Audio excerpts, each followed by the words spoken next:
Thanks for joining us on Plus TV Africa. My name is Felicity Ezewike with the news. Mobs looted shops and burned down properties in Ethiopia's eastern Somali region on Saturday as unrest gained momentum and spread across the province following deployment of soldiers.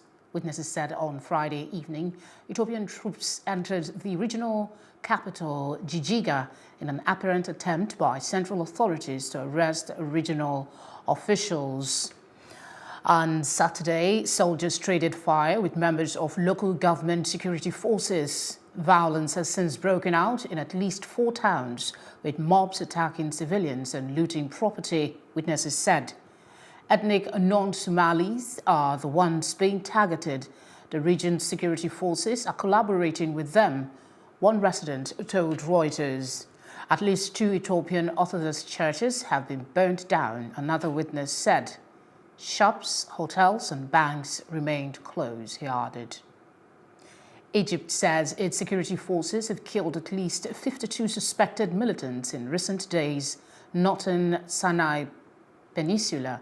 The military said in a statement on Sunday that another 49 suspected militants have been arrested. According to the military, 26 hideouts and weapons depots were destroyed. 64 explosive devices dismantled. The military says airstrikes destroyed 32 vehicles containing weapons and ammunition in the western desert and in the south as well.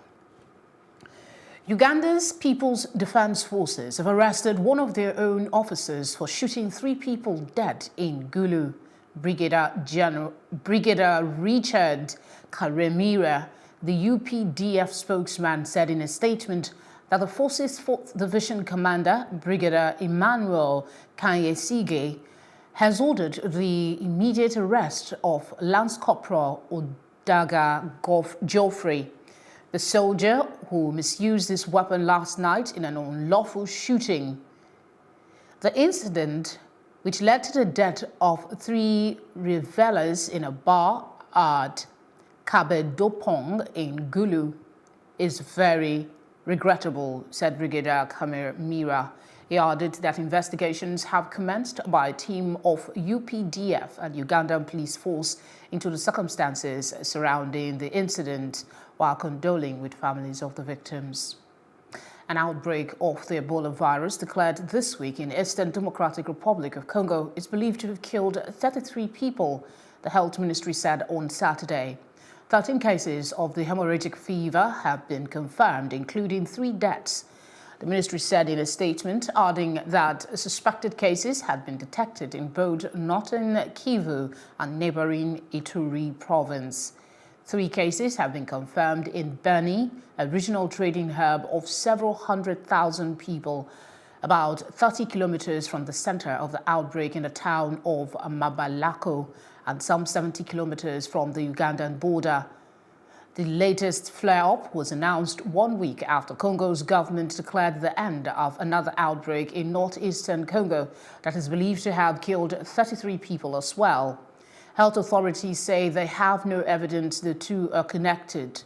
So far, 879 people who came into contact with Ebola patients have been identified. However, health officials have admitted that tracking those contacts could be difficult given its dense population and the presence of dozens of militia groups. The army says they have arrested a wanted Boko Haram suspect, Amadi Lawan, at Banki, Borno State. According to a statement by Brigadier General Texas Chuku, the army spokesman, the suspect is believed to be number 96 on the wanted list earlier published by the army. Chuku said Lawan was apprehended after he infiltrated into an internally displaced persons IDP's camp in the area. The suspect is currently undergoing preliminary investigation and will be handed over to appropriate authorities for further action, he said. Meanwhile, Chuku said troops had neutralized 2 terrorists in Malari village, also in Borno, during an ambush, while others fled into the bush. He said 10 bicycles were recovered from the terrorists during the encounter. In a similar development, he said troops had dislodged armed militia from their camp at Gbajimba Ako Axis in Guma local government area of Benue. He said unspecified number of the armed militiamen were neutralized, adding that others escaped into nearby bushes with gunshot wounds. Chiku said one AK-47 rifle, 2 AK-47 rifle magazines, 60 rounds of 7.62 mm special ammunition and 5 motorcycles were recovered from them. Nigeria's Bar Association has tasked military personnel deployed to curb the violence being perpetrated by armed bandits and cattle rustlers in Zamfara state to ensure they operate with acceptable global standards. The NBA says it will embark on a fact-finding mission to ensure the rights of Nigerians are protected during the ongoing military operations. About 1,000 combined team of security personnel were recently deployed to the state to bring an end to months of violence and killings. An aerial view of Zamfara, northwest Nigeria. Air Force personnel also had a quick response group in Gusau, the Zamfara state capital. The inspection of a quarter guard by troops, part of a joint military team deployed to bring an end to months of violence and bloodshed by armed bandits and cattle rustlers within the state.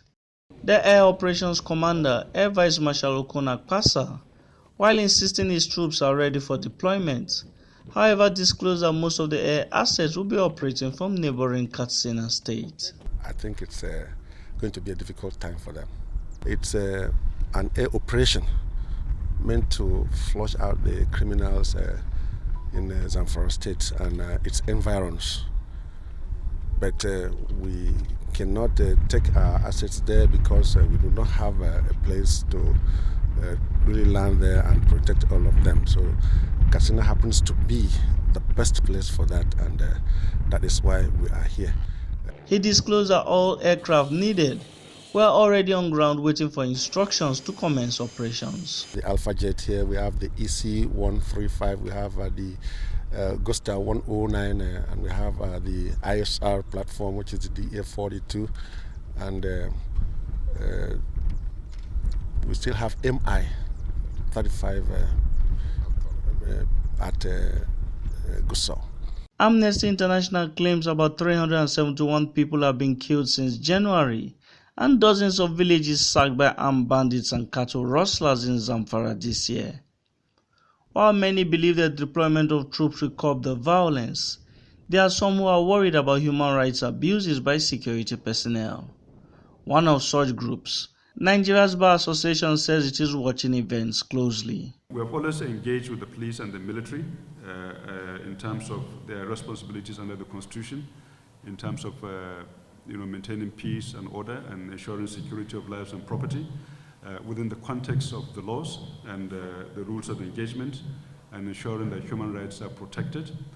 So obviously these are the kind of issues we'll be looking out for. There's a framework both under national and international law to hold people accountable for what is going on. And if indeed we find that there are people who are culpable or who can be held accountable, then we want to point to those people and demand that action be taken. While Amnesty International insists government has done little to protect rural communities in Zamfara, it is hoped that this latest operation will bring succor to the troubled residents. Amadine Uyi, Plus TV Africa. Minister of Science and Technology Dr. Wunanya Onu said President Muhammadu Buhari has approved the establishment of an agency on robotics and artificial intelligence for the Southeast.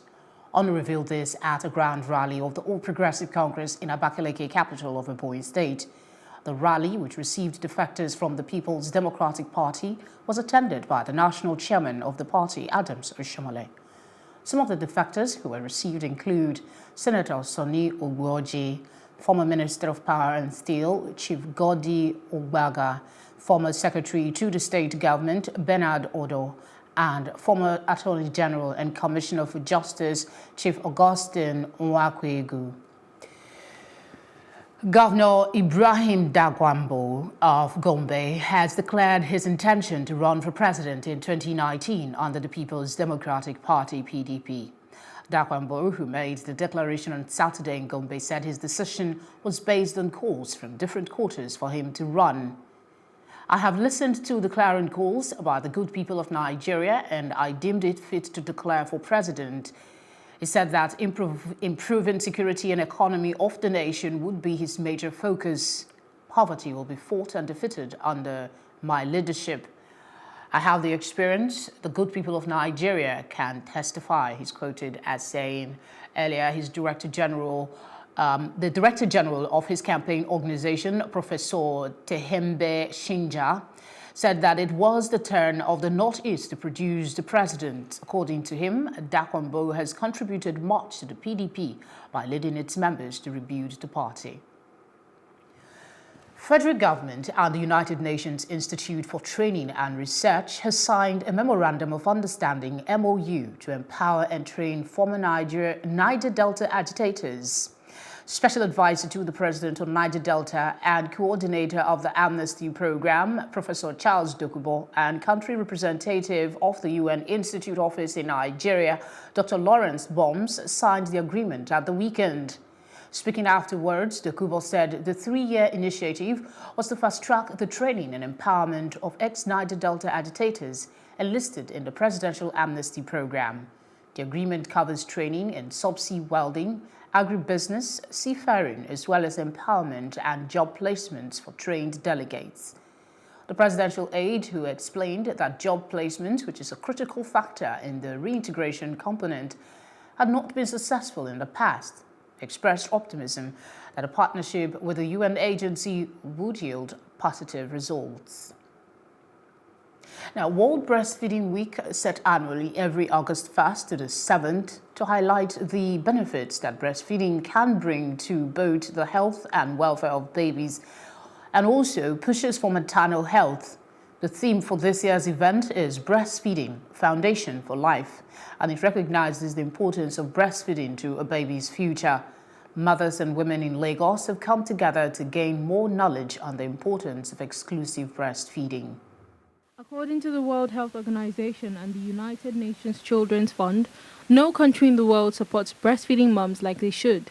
A new UNICEF report released ranks countries by breastfeeding rates and shows that in high-income countries, more than 1 in 5 babies is never breastfed, while in low- and middle-income countries, 1 in 25 babies is never breastfed. UNICEF says Nigeria has increased its exclusive breastfeeding rates from 12% to only 25% in over 10 years. By comparison, in 1994, both Ghana and Nigeria had both exclusive breastfeeding rates at 7.4%, but by 2013, Ghana had moved up to 63%, while Nigeria moved to 12%. As the world marks this year's World Breastfeeding Week, UNICEF has raised the alarm that Nigeria loses no fewer than $21 billion yearly to poor breastfeeding and 103,742 children to the deficit in breastfeeding. Gathered here are doctors, mothers, and women creating awareness and understanding the efficacy of exclusive breastfeeding. We need to come up to at least 50%. So the more we create awareness, the more we promote and support breastfeeding mothers and educate mothers on breastfeeding, the better we'll be able to achieve that goal. This mother shares her struggles with breastfeeding as a working mother. My challenge was I wasn't having enough breast milk because I had to resume work after 3 months of maternity leave. So when I resumed, I found out that I couldn't continue with exclusive breastfeeding, even though I would have loved to, but I wasn't having enough milk supply.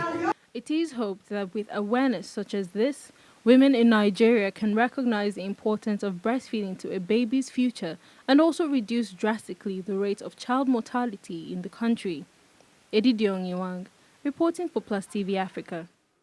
When we return, we will bring you updates on the alleged drone assassination attempt on Venezuelan president and much more. Stay with us.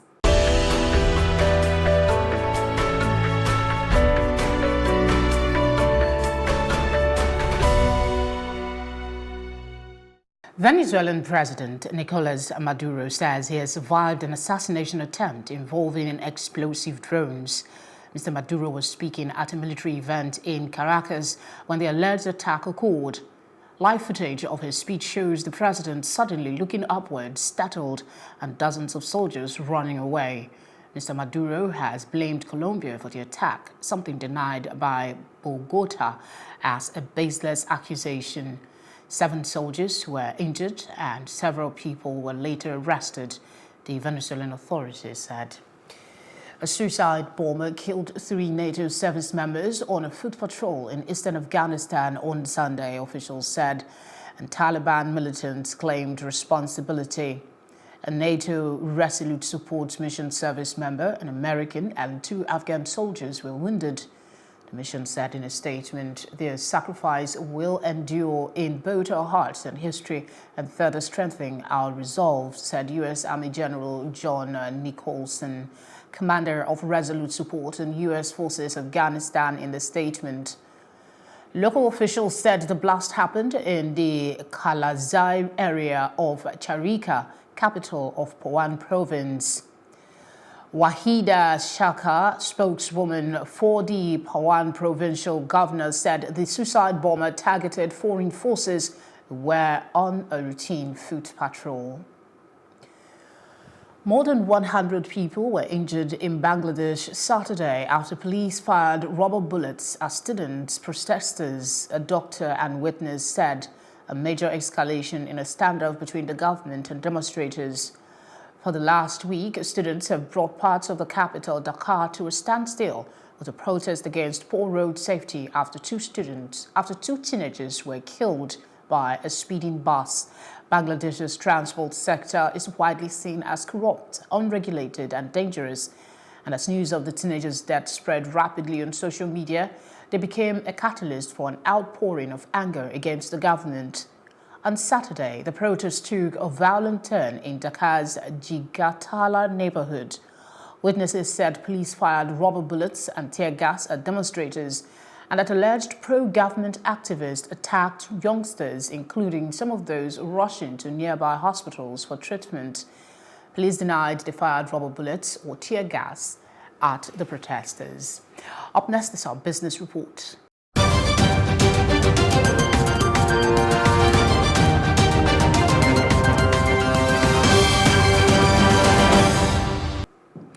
Nigeria's Vice President and Acting President, Professor Yemi Osibanjo, says the federal government is working towards providing micro, small and medium enterprises a credit facility of 2 million naira to 10 million naira without collateral. Professor Osibanjo made the disclosure at the maiden edition of the MSMEs Award 2018 held at the State House Banquet Hall, Abuja. According to him, efforts are underway to double government's commitment to ensuring that MSME find an enabling environment to thrive. The awards are packaged by the Office of the Vice President and supported by the Federal Ministry of Trade and Investment got over 300 nominations across the nation. It is expected that Africa's retail banking revenue grows to about 19.08 trillion naira by 2022. This was revealed in a recent report by McKinsey & Co. in its 2018 African Banking Report. The reported figure represents 41% of the total banking revenue within the region in the next 4 years. The expected revenue growth will come from South Africa, Egypt, Nigeria, Morocco, Ghana, and Kenya. McKinsey said in its report that Africa's banking revenue pool is to grow at 8.5% yearly between 2017 and 2022, bringing total banking revenue to $129 billion. It further said Africa's retail banking markets have potential and present huge opportunities for innovation and growth. A 50-kilogram bag of locally produced Nigerian rice, popularly known as ofada, now currently sells for 27,000 naira as compared to the 13,500 naira price tag for the imported brands of same kilograms.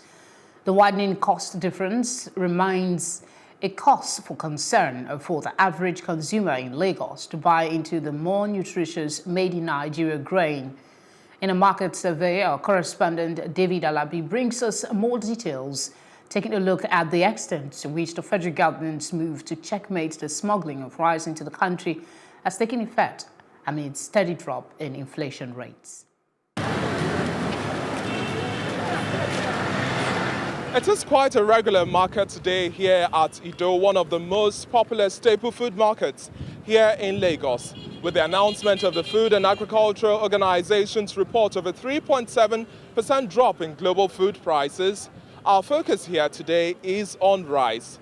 Rice is a staple food for the average Nigerian and needs no introduction. Our first stop is grain seller Bilikisu Shuaibu. She gives a breakdown of the cost of 50, 25 and 10 kilogram bags of imported brands of rice. She says although there has been a steady decrease of as much as 3.5% on the cost, patronage is still low. Now customers are disturbed. No rice for market too much now. I'm saying this now is 35. Now this 25 kg is 65 now. This 10 kg. 35 now. Before that January, February, rice 14.5. I send it February, January. Now it can come down small.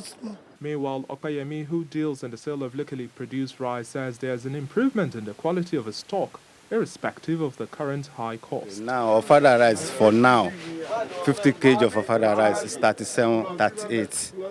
Before, 25, 26. So I'm getting ofada rice for one village of Ogun State.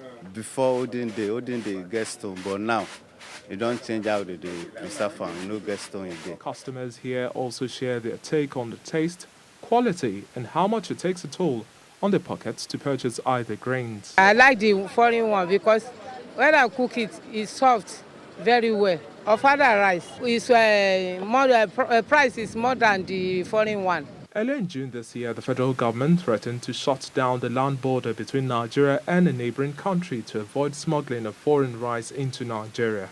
Furthermore, the move was part of government's fiscal policy to increase the number of local rice farmers from 5 million to 30 million. Nigeria's Minister of Agriculture, Audu stated that no responsible government opens its borders for unbridled importation and smuggling of goods such as rice that can be produced locally at comparatively less cost. Here are graphic details of other grains in the markets today. Reporting for Plus TV Africa, David Alabi. Still ahead on Plus TV Africa is our roundup on entertainment and sports news. We're back in a moment. Stay with us.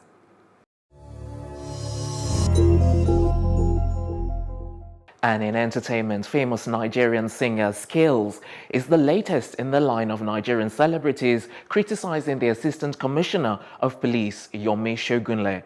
According to Scales, he should be fired from the force and never tweet again. He made the criticism on a recent television interview and came down hard on Shogunle. He said, and I quote, "I'm going to say it anywhere. I am not scared of anybody. This is a democracy, and if they're going to do me anything, then this is not democracy. Yomi Shogunle is an embarrassment to the police. He is a big embarrassment to the police. He should be fired and should never tweet again. How can you ask for 186 million retweets to end SARS? That is a disgrace to the police." End of quote. Nollywood actress Omotola Jalade Ekinde, who was the face of the Nigerian film industry in years past, has revealed, just like her colleague Jim Ike, that the reason for her absence on the movie scene is that most can't afford her. Some can't afford what it takes to have her on set, she said. The mother of four made this known during a question and answer session on her Insta story with her fans. Meanwhile, on Saturday, Omotola Jalade Ekinde, Toto Dike, and former Super Eagles coach Samson Siasia have all vowed to support the fight against human trafficking at an event which held at the National Stadium in Abuja, which was organized by the National Agency for the Prohibition of Trafficking in Persons. A Nigerian Hollywood actor, Confidence, has starred and produced a movie for Nigerian cinemas titled Clippers. The movie stars not just Confidence, but WWE legend Kevin Nash, and is directed by another Nigerian, Ofu Obekpa. Clippers is a story about Smith, which is played by Kevin Nash, who is a ruthless loan shark who commissions Steven, played by Ofu Obekpa, to eliminate his militant ex-wife, played by Libby Blanton. But he becomes familiar with her, and a psychotic assassin, played by Confidence, is sent to finish the job. Confidence recently played Okoye on American Gods and has starred in Valor 6, fist fight, the sacrament, amongst others. Here's a quick clip. I always wanted to be a Scaramanga. Got 24 hours to give it to him. My client wants your face and body to still be fine. Who is that? That's an assassin, and he's been sent here to kill us. In Africa, we used to use poison. Do you hear yourself? Woman, shut up! When men are talking, you should be quiet. What's your problem? Swear to God, I will blow your brains out! Nonsense. That's all you keep thinking about. Blowing somebody in the heat of battle. Now painting this one they cry for. Kill him. You never see anything. Is this some sort of joke or game to you? Just shoot him already. Oh yeah, let the fireworks begin.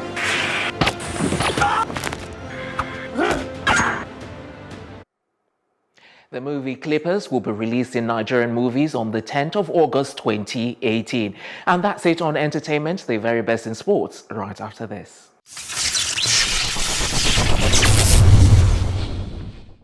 Thank you, Tokumbo. And in sports, Gareth Bale's stunning strike helped Real Madrid fight back to beat Juventus in a friendly which did not feature Cristiano Ronaldo against his old club.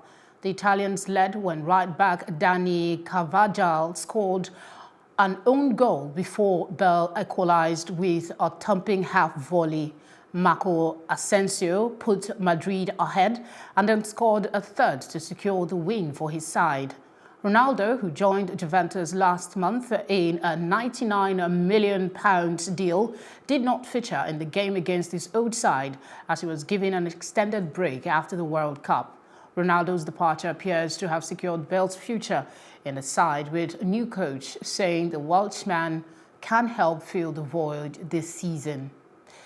In basketball, National Basketball Association NBA stars graced the Sun Arena in Pretoria, South Africa for the third edition of the NBA Africa Game that sees top African players in the association take on their counterparts from around the world. This year's NBA Africa Game was played in support of the Nelson Mandela Foundation as part of the 2018 Basketball Without Borders Africa Camp festivities. All-Star Philadelphia center Joel Embiid scored 24 points but could not inspire Team Africa to victory over Team World as they slipped to 96-92 defeat. Los Angeles Clippers small forward Danilo Gallinari led the scoring for Team World with 23 points to go with 8 rebounds and 3 assists that earned him the Most Valuable Player award. With this win, Team World has now won all 3 editions of the NBA Africa Game, taking it in 2015, 2017, and now in the just concluded 2018 edition. Better luck next time for Team Africa. And that's it. Our news roundup of events at this hour. For more news updates, please follow us at Plus TV Africa on Facebook, Twitter, and Instagram. And do subscribe to our YouTube page at Plus TV Africa.